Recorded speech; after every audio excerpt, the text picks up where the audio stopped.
After the humans teleport to the land of the lawless, they see two of the lawless fighting. However, it turns out that one of them is infected by a parasite. The parasite bursts out of the infected lawless, while the humans notice the lawless have taken a slave with them. Cardinal explains that the worm is a parasite that infects its hosts in a way that makes it nearly impossible to detect. Masayoshi argues they shouldn't save the slave, but his sister disagrees. Mika asks her classmates for their opinions, and they all side with her. They see that the slave is badly injured, prompting Samon to step in and help her. Meanwhile, Peo introduces the group to two capsules, one white and one black, meant to be used in case anyone gets infected. The unnamed king regains consciousness and reveals that Bast is connected to his infection before dying. He then transforms into a parasite. Zabi traps himself in a queue to contain the situation but gets some of the parasite's blood on his face. The slave woman also turns out to be infected.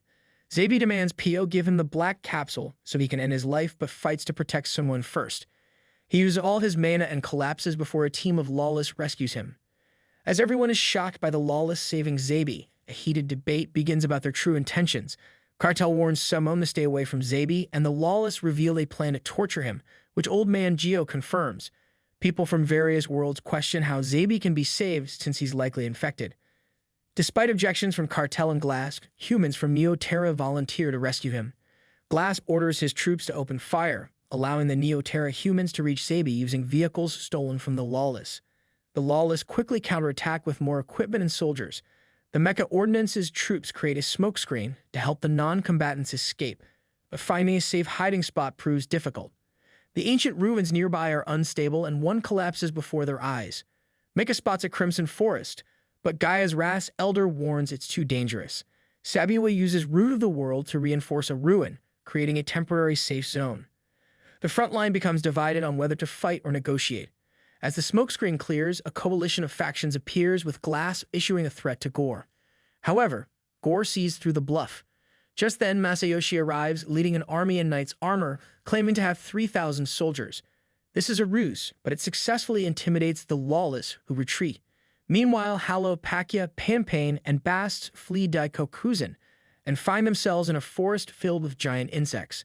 They discuss their next move, and Pakya suggests they search for Jigatila, the strongest warrior in the Titan's crown. The robots are found wandering in the forest where Halo, Pakya, Basts, and Panapane are hiding. The group watches in horror as animals tear the robots apart. When they turn around, they see Titans and demons suffering the same fate. Realizing the danger, they search for a way out and notice a massive creature approaching. Just in time, a boy from Gaia's Wrath named Nukazumi saves them by opening a hidden tunnel door. As they navigate through the tunnel system, they talk with Nukazumi, who explains their location, recent changes in the area, and the existence of other forests. Shortly after, Nukazumi's brother, Shirokaki, returns from foraging and speaks with the group, asking Nukazumi to gather firewood. Bast notices that Shirokaki has been infected by a parasite. To slow down its spread, Bast uses his curse on him.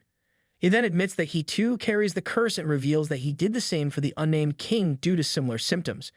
Meanwhile, in the land of the lawless, Glass pieces together the events and realizes a potential way to combat the parasites. Under his orders, Freen and Wally assist Zabi by using Cube and Poison Cloud to attack the parasite. Zabi, writhing in agony, begs for another poison spell. After enduring intense pain, he finally vomits the parasite, which is destroyed shortly after. Back in the forest, Shirokaki angrily yells at Nukazumi and forces the group to leave. However, it's secretly revealed that Shirokaki asked the group to take Nukazumi with them so he could see the outside world. Nukazumi calls upon Chiki, a sparrow, to fly the group out of the forest. While traveling, they encounter predators, but Nukazumi carefully manages the situation to guide everyone to safety. During the journey, Pakya notices his home, Spiral Mountain, in the distance. Nukazumi marvels at the beautiful sight, but Pakya warns the group about the nearby Titans, particularly Gori, the son of Jinbak.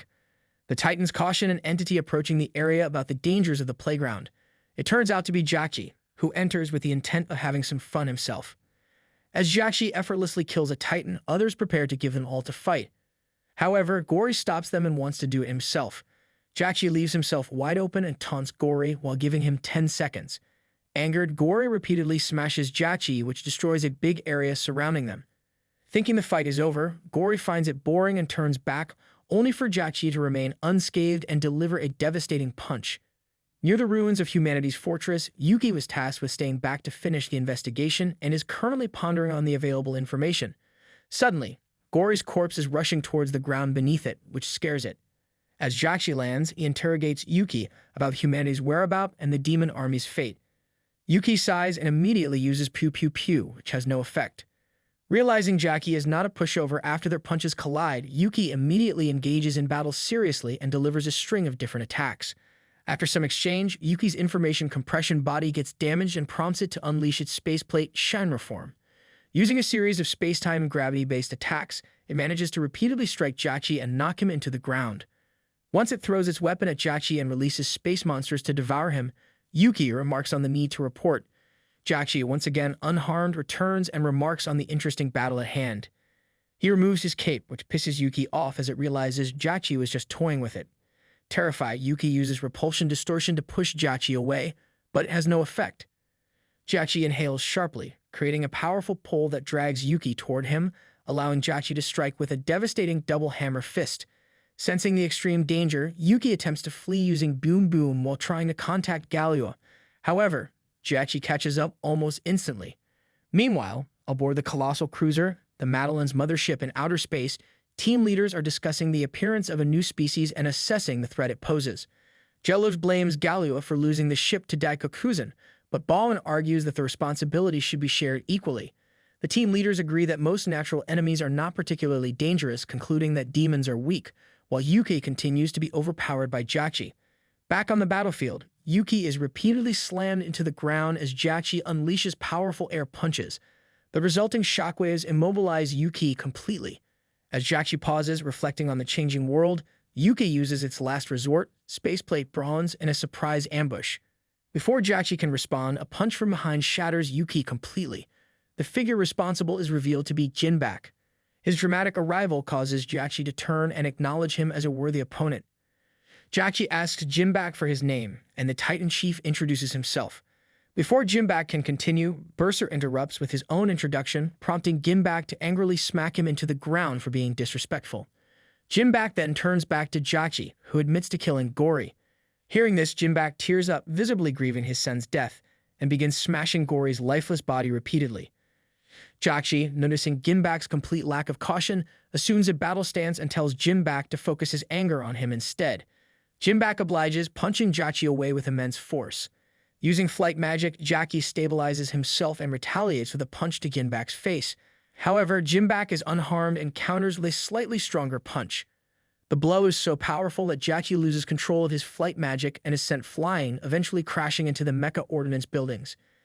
Jinbak remarks that Jachi is still alive, surprising the other Titans. He warns them to retreat due to the potential destruction the battle could cause. Bursar wants to stay out of tradition, but the sudden surge in Jachi's magical aura causes all the Titans, except Jinbak, to tremble. Jinbak wonders if Jachi will attack again as Jachi prepares to activate his release form. As Jachi charges toward Jinbak, he receives a telepathic message from Yudo. Simultaneously, a mysterious circle appears under the Titans. Bursar tries to destroy it with a punch but fails. Yudo sympathizes with Jachi's desire to fight but explains that he must interfere due to the danger. The circle turns out to be a grand teleportation magic circle, which activates just before Jachi can land his blow. Yudo teleports the Titans to Diganazel's castle, reasoning that either outcome of their fight will benefit him. Before cutting off the telepathy, Yudo warns Jachi to be cautious. With his anger subsiding, Jachi notices the absence of human corpses near the castle ruins and detects traces of a human teleportation spell. Believing Hala might still be alive, he summons his cape and heads northeast toward the magical trace. Meanwhile, the Titans crash into Diganazel's castle. After landing, Bursar smells something sweet. Diganazel, calm and composed, remarks on their rudeness but invites them to have tea, with her butler, Ficaccio, standing by her side. The Titans have arrived in the Diganazel's castle. This is a confrontation between the Chief of Titans, Jinbak, and the 23rd Demon Lord, Diganazel. At first, Diganazel is really fascinated to see the huge sizes of these Titans. While these Titans try to reason with Diganazel, she keeps on getting sidetracked, enjoying the company of these Titans. Then she offers Jinbak a cup of tea, making him furious. Diganazel then jokes, mentioning that she understands that there is a cultural difference between them. Bursar then walks forward, revealing that they have been sent into this world via magic. He further asks Diganazel to help send them back. However, Diganazel notes that these Titans have really muscular bodies. She plans to keep these Titans for herself. At the same time, Jinbak doesn't understand a word Bursar and Diganazel are talking about. Diganazol then summons the rest of the demons to display her power. She then introduces herself to the Titans and reveals that she wants them to join her army, but Bursa refuses their offer. Simultaneously, Jimbak tells her that he is bored to see them beg for their lives. Just then, a battle ensues and the Titans are soon into what looks like a storage room. There, Diganazol summons the Chimera suit. This Chimera suit immediately starts attacking the Titans, including Jinbak. After making them stuck in her spider webs, the Chimera proceeds to feed Jinbak pet maggots, believing that these maggots will weaken his body. But to their surprise, Jinbak reveals he has been sleeping so far. Finding it boring, Jinbak, to end things, he then grabs the Chimera and begins squeezing her with full force. During this, Diganazol continues begging for mercy, but Jinbak states that he is bored. Diganazol then decides to activate self-destruction, wanting to take their lives along with her death. At the end, Jinbak manages to squeeze the Chimera into a ball, having the size of a hand. As Jinbak throws that ball on the ground, it explodes, taking one of the Titans' lives. Jinbak then turns to Bursa, asking where they are. Bursa tells Jinbak that he killed the only being that could have told them where they are.